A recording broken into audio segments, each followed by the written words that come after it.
Summer is here, as you can see, and that means that people are enjoying life. They're at the lake, as I am right now. They're in their cabins. They are going on trips, spending time with their family.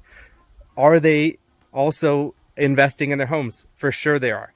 Is there a downturn in the economy right now? 100% there is. However, there are still people who are investing in their homes and installing floors, carpets, etc. For instance, in my case, we are expecting our second child in a few months.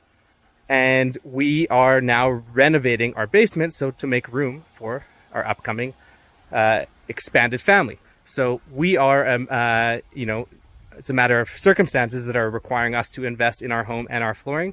There are people out there like me who need to put in new floors or carpets right now, even if the economy is slower and even if it is summer. And so in order to make sure that you are getting those jobs and not your competitors, you want to make sure that you are in front of them where you need to be.